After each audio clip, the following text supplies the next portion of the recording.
Olá pessoal, tudo bem? Gente, antes de corrigir as atividades da última aula, eu vou fazer aqui uma revisão, tá? Em cima da classificação dos triângulos. Alguns colegas aí tiveram dificuldade, então eu vou estar fazendo uma revisão aí para vocês. Então aí eu vou estar mostrando para vocês, nós temos a classificação desses triângulos, né?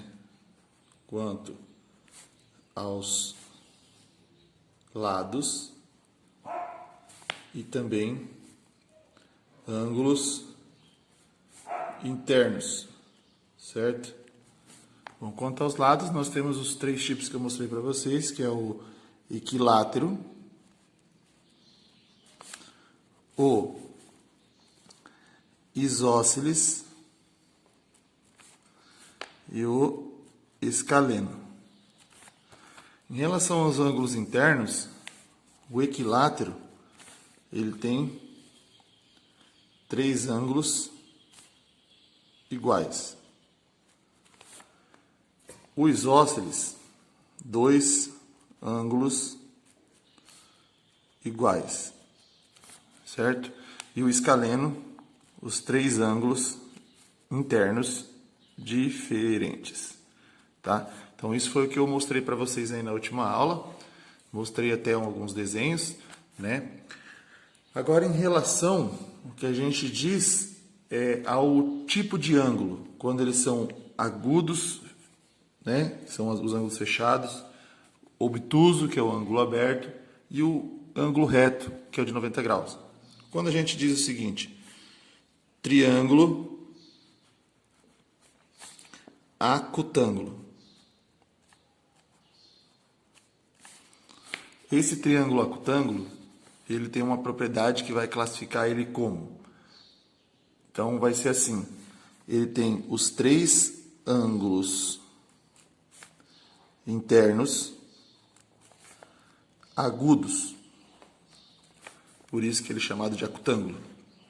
Como assim? Três ângulos internos fechados. Ou seja, três ângulos internos menores que 90 graus, certo? Um exemplo disso, nós podemos ter um triângulo com 50 graus, 70 graus, já tem 50 mais 70, 120, e o outro de 60 graus. Isso é só um exemplo. Então, isso aí seria considerado um triângulo acutângulo, porque ele tem os três ângulos internos menores que 90 graus. Então, você já, a partir disso aí, vocês já vão se orientando, tá? Então, nós temos aqui também o triângulo chamado de retângulo. Por que retângulo?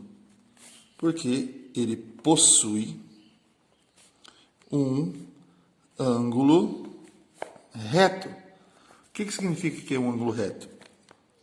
Um ângulo de 90 graus. Tá? Então, sempre que aparecer um triângulo com 90 graus, vocês vão saber que ele é um triângulo retângulo. Um exemplo. Ele vai formar um L. Isso aqui, ó.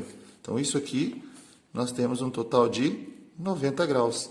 Então, sempre que aparecer um ângulo de 90, nós temos um triângulo retângulo. Lembrando que, de acordo com uma atividade que a gente tinha feito, se um triângulo, a soma interna dos ângulos tem que dar 180, então ele só pode ter um ângulo de 90 graus. Ele nunca vai poder ter dois ângulos de 90, porque se eu tiver dois de 90, ele já vai estar 180 graus. E vai faltar o valor de um outro ângulo, que é o terceiro, né, o terceiro ângulo. Então, não tem como. Tá? Então, um triângulo ele só pode ter um ângulo de 90 graus. Não pode ter dois ângulos de 90, porque senão ele já vai passar do valor e vai faltar ângulo aí, para a gente ter um valor definido. Tá? E, por último, nós temos o triângulo obtusângulo. Por que obtusângulo? Porque ele possui um ângulo maior que 90 graus. Ou seja, quando a gente fala desses ângulos aí que eles possuem, seria o quê? Ângulos internos, tá, gente? Não ângulo externo. Então, tudo isso aqui, quando a gente fala de, aqui, ó, igual 3 ângulos internos de 90. Então, ele tem que ter um ângulo interno reto. Ele tem um ângulo interno maior que 90 graus. Então, por exemplo, eu poderia ter um triângulo com 40 graus, com 120 graus e um com 20 graus. Então, ó, 40 mais 20, 60, mais 120, 180. Então, aqui eu teria um ângulo obtuso e esse triângulo seria chamado de triângulo obtusângulo, tá? Então, essa aí é a classificação aí que faltou para vocês. E agora, gente, eu quero mostrar para vocês uma coisa aí para ajudar no cálculo. Nós temos aí a propriedade do ângulo externo de um triângulo. Como assim ângulo externo? Bom, até agora eu mostrei para vocês aí, nós trabalhamos somente os ângulos internos, certo? Então, nós temos algumas propriedades. Então, vejam só, por exemplo, vamos pegar o exemplo 1 aqui que eu vou estar passando para vocês. Se eu tiver um triângulo dessa maneira aqui, certo? Esse aqui é um triângulo aqui. Eu tenho um ângulo externo, posso chamar de A, um ângulo interno B e um ângulo interno C. Imaginemos que o nosso problema forneça para nós o valor de 50 graus aqui e 70 graus aqui, tá certo? Bom, e eu quero saber o valor dessa medida externa. Eu tenho duas maneiras de pensar para que eu possa calcular o valor desse A que está para fora. A primeira, né, que é a propriedade, ele vai dizer que a soma de dois ângulos de dentro, né, ou a soma de dois internos, vai dar o valor do externo que a gente precisa descobrir. Então, por exemplo, 50 mais 70, nós teríamos 120 graus. Então, aqui, 120 graus. Essa é a propriedade que a gente mais utiliza. Mas eu posso ir pelo seguinte raciocínio. Eu vou ver quanto vale esse ângulo aqui, certo? 70 mais 50, eu tenho 120. Para completar 180, esse ângulo interno valeria 60 graus, correto? E aí, eu vou utilizar o conceito de meia volta. Se eu tenho 60 até aqui, para completar o meia volta, eu teria um total de 120 graus. Então, isso aí também me auxilia. É uma outra propriedade. Eu posso estar aplicando isso aí também, tá, gente? Sem problema algum. Então, eu posso ir por dois raciocínios. Utilizar a soma dos dois internos e, automaticamente, do valor externo aqui. Ou, simplesmente, posso somar esses dois internos, ver o que falta nesse terceiro interno, que é o que falta para 180, e completar a meia volta, que também eu teria o mesmo resultado. Isso aí é uma outra forma de se estar calculando aí o ângulo externo, tá? Vou mostrar mais um exemplo para vocês aí.